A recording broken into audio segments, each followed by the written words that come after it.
Madam আপনি কার কাছে যাবেন? আমি রিফাত স্যারের কাছে যাব। ম্যাডাম তার পারমিশন ছাড়া তো আমি আপনাকে যেতে দিতে পারি না। আমি বেশি সময় নিব না। কি হয়েছে এখানে? রিফাত কি হয় আপনার? Boyfriend, husband? জি জি হাজবেন্ড। তো রিফাতের ওয়াইফ, আপনি নিচে দাঁড়িয়ে আছেন কেন? আপনি উপরে যাবেন, আসেন। না না আজকে না হয় না, আজ আপনি যদি ওকে একটু কষ্ট করে নিচে পাঠাতেন আমার জন্য খুবই ভালো হতো। ও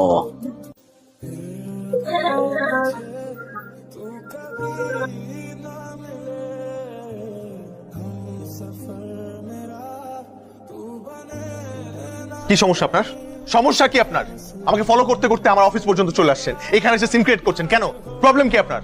আই রিমেম্বার এভরিথিং। এটা আমার কাজের জায়গা। এখানে এসে আপনি মিথ্যা কথা বলছেন যে you are my wife, you are not my wife.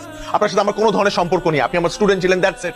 আগেও একবার আমার ক্ষতি করার চেষ্টা করেছিলেন, এখনো আবার ক্ষতি করার চেষ্টা করছেন। ওয়াই? আমি আপনার সাথে কোনো অন্যায় করেছি? কোনো কুপ্রস্তাব দিয়েছিলাম আপনাকে? না, দেইনি। কিন্তু আপনি উল্টা আমার ক্ষতি করার চেষ্টা করেছেন। আমার শুনতে হয়েছে আপনার মায়ের কাছ থেকে যে আমার ফ্যামিলি খারাপ, আমার বাবা মা খারাপ।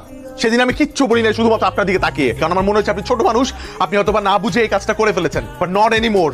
আমি এটা ছেড়ে আসছি, এখন আমি একটা নতুন লাইফ লিড করছি। প্লিজ এখানে আমাকে ডিস্টার্ব করবেন না। আমি কখনো আপনার সাথে আর দেখা করতে চাই না, কথা বলতে চাই না। প্লিজ দয়া করে আপনার এই চেহারাটা আমাকে কখনো আর দেখাবেন না। মনে থাকে যেন আপনার, কখনো, আমি আর কখনো আপনার এই চেহারা দেখতে চাই না। তুই আর রিফাত নাকি পার্কে গেছিলি?